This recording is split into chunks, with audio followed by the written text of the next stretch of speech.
Hello, hello, hello. It's Quiche Lorraine again with Late Night with Quiche Lorraine, which is moi. And right here, who do we have but a fatty acid? Now, what did you call me? Fatty acid. Everybody does. Hi, Miss Lorraine. How are you? Hello, sweetie baby. Thank you so much for having me tonight. I'm so excited. You are blessed. I sure am. Let's get straight to it. Straight in to this it. Economy. How did you get your name? So when I started performing, I was still in my doctoral program. And I really wanted to incorporate some of my science background into my name. And I actually studied membranes during the time of my PhD. And so that's where I got fatty acid from. And I also use it as a way to just reclaim how I was bullied for the way my body looked growing up. I was really insecure about it. And it was just a fun way to reclaim that by making everybody yell fatty across the room when they see me. Membranes. How does one get into loving membranes? Was it a childhood thing? Oh, Mommy, I love this membrane. Were you there the whole time? Did you know Joanne? That's my mother. Oh. But no, I've always been interested in science. I always accredit my interest to my third grade teacher, Miss Turner, who taught me what a cell was. That was the first time I ever heard about what a cell was. I remember the textbook. It was red, and it had a parrot on it. I don't know why I can remember that and nothing actually helpful to anything I do in my life. But I've always been interested in it. My family were scientists. They were in the medical field, and it was just the special interest I hyperfixated on for 4 years. So here we are. When do you graduate? I already graduated. Oh! I'm a doctor. You are? You have a doctor on your television show. Oh. I've been having this little ache right here under my third rib. Now, I didn't say I was the useful kind of doctor, Quiche Lorraine. I'm so sorry. Now, I could tell you why it's happening, but that'd be it. Anything else would probably be murder. Oh. Because I'm not qualified. With your PhD, what do you plan on doing? That is a great question, Miss Lorraine. I originally went into my PhD program to teach. That was my goal. I love to teach. I'm really good at being in front of a classroom or audience, kind of the same for me. But in the time near the end of my PhD, I got really burnt out, which also happened to be around the same time that I found drag and started performing. And one thing I learned by doing drag, and while also being a graduate student, which is really rigorous in itself, right, is having balance and having outlets outside of what you're doing. And so now my goals career-wise are to try and find something more in the realm of like science communication or something, or like science design, something a bit more creative, and also something that's a bit more customer or person-facing, because we have a big issue in our country in general with science literacy and how it's communicated to people. And I think a lot of scientists are really snobby and have big egos. I mean, you can have a big one, just like be nice about it, you know? How you started in drag. Oh, boy. Oh, boy. Tell us your first experience. Well, my first time in drag was about 2.5 years ago in June of 2022. I came to a Monday Night It's the remix, Monday Night Madness here at Core Knoxville. May she rest in peace. But I performed... Did you hear? Did I hear what? I am reigning forever Monday Night Madness champion. No way. It's not like I judged that competition. I created that title myself. Anybody can do it. I tell you what. You won that. I judged you.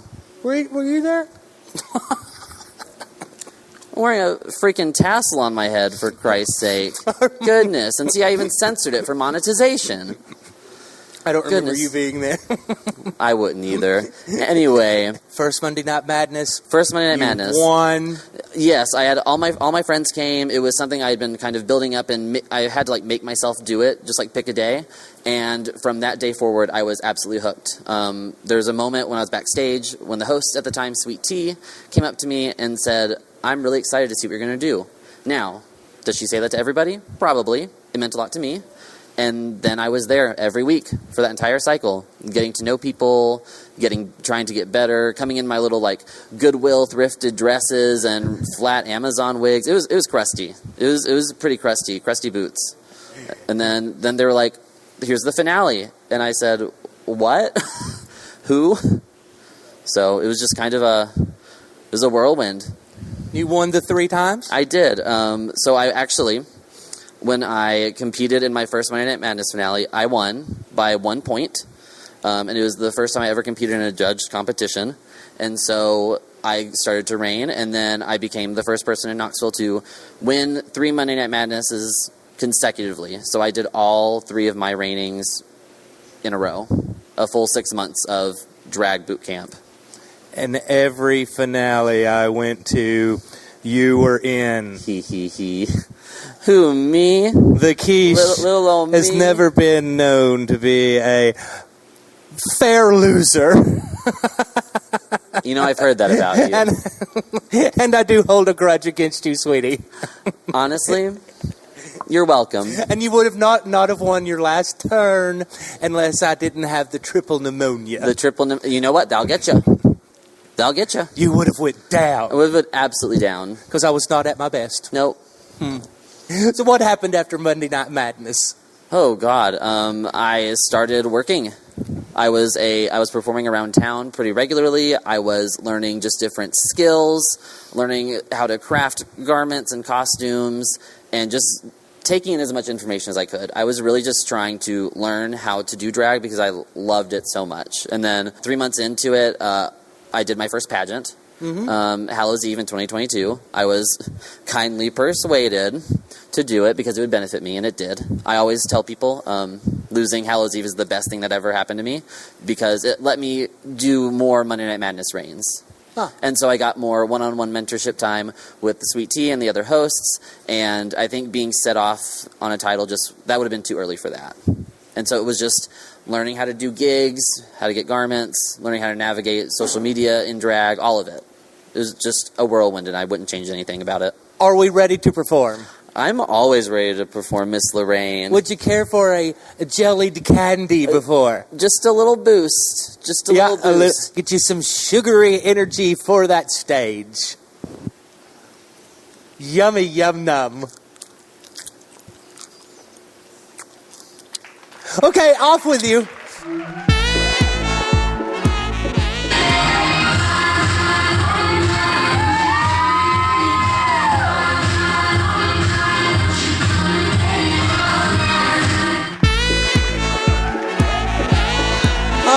Amazing performance. Take a breath, sweetie. Whew. They don't call me fatty for nothing. Let's talk about shows you have produced. Shows I've produced. How did that come along? So about 1 year into drag, I really wanted to just keep progressing. That's just the mindset I've always had in anything I do. And so I really wanted to take a stab at producing. And so back in June of 2023, I started producing my first show at a little bar in South Knoxville called Fly By Night.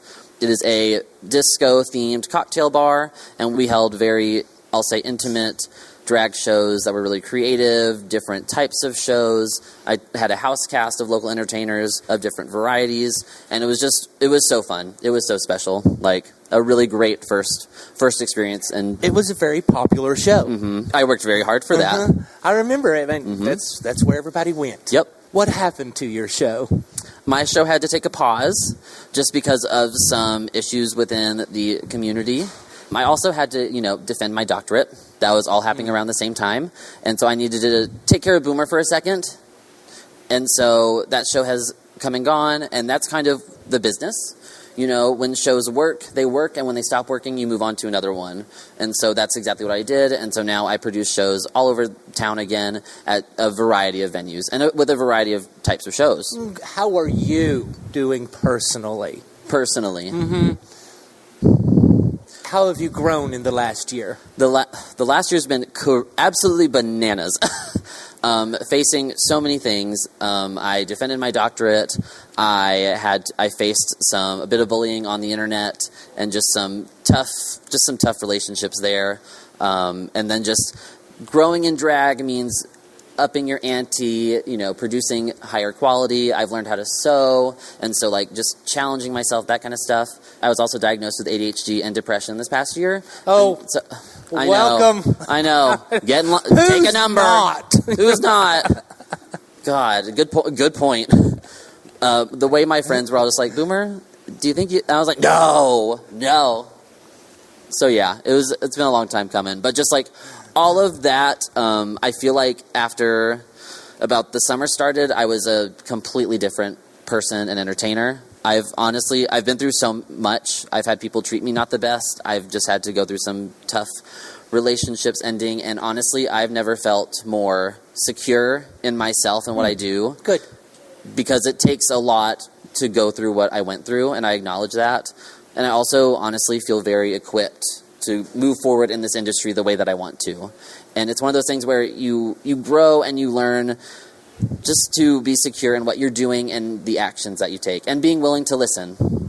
Always being willing to listen. What are your future plans and goals? One of my main goals moving forward is I would love to be a national title holder. And so I'm looking to eventually throw my hat in the ring, my wig in the ring, my hat in the ring for a national system at some point when I feel ready. I'm also trying to take care of Boomer right now, the man behind the woman, just because I graduated and I'm looking for jobs and there's just a lot of transitionary things happening. And so honestly, just kind of taking it one day at a time. But goals-wise, I would love to compete in a pageant, another national pageant from the last time I did, right? And try again, and just be open to new opportunities. When is the next pageant? Let's see. The one I'm kind of looking at doing, it is another a national bearded drag queen that's system. something we didn't talk about. Oh, you do have something on your face that most do not. It's true. It's true. Don't talk about my pimple. God. Explain the face. Explain the face. So when I started doing drag, honestly, I grew my beard, and that was the first time I liked how my face looked. Sorry about it. And so I kept it, and I wanted to keep it. And frankly, I kept it when I performed the first time because I didn't know if I would like it or not, if I would enjoy drag, and that was not the case.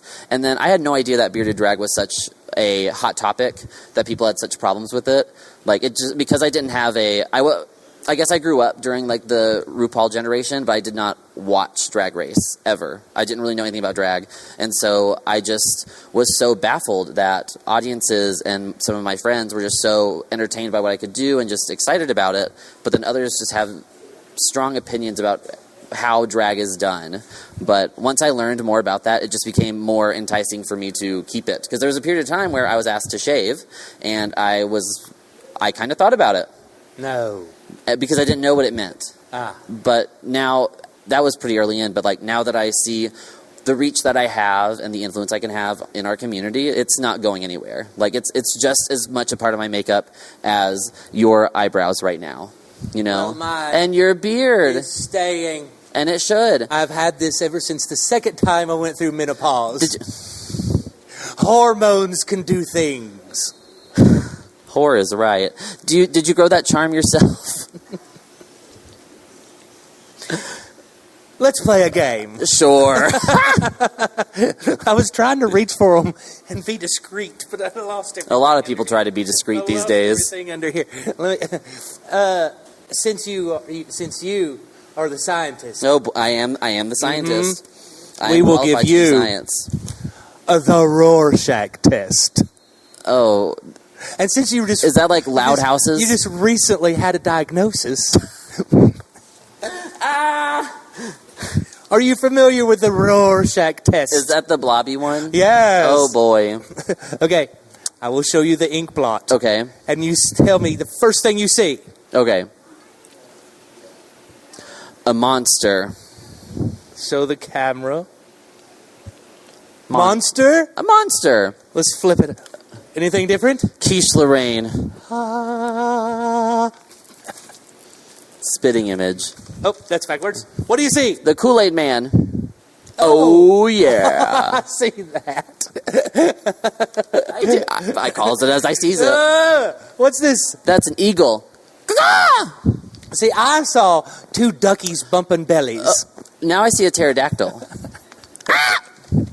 See, if you keep seeing more things, maybe that means something. Well, You got me there. But, I'm no doctor. You're right. You don't have a doctorate like me. Ready? Last one. I don't know if I can say this on live television. Spell it. Starts with H, ends in O. Are you ready? I'm always ready. It's gift time. I get a gift? I have a gift for all my guests. Ooh, and it's in a hat box. Yeah, but you can't keep the box. Oh, fuck. And it's the anticipation. Number 42. I'm so excited. My favorite number. It's not. Oh, I see it now. Oh, I was really confused because it was turned this way. And so I was like, is this Play-Doh? And I see now, it's a skull. Isn't it cute? It's a cute little neon pink skull. Fuzzy. It is fuzzy. You can rub that on your arms and face. Ooh, see, this is the kind of fuzzy that makes my skin crawl a little bit, Oh, you don't enjoy it? But, no, I enjoy it. It's going to look very nice on one of my shelves, where I keep all of my knickknacks that I overpurchase and just keep building onto, right? Uh-huh. But it's fabulous. Thank you. Oh, you're most dearly welcome. Look over there. You cannot keep the box. What box? Thank you, babies. Say goodbye to your audience. Goodbye to your audience. And my sweeties, please continue to watch the rest of this season. It just gets better and better. Thank you. Bye-bye.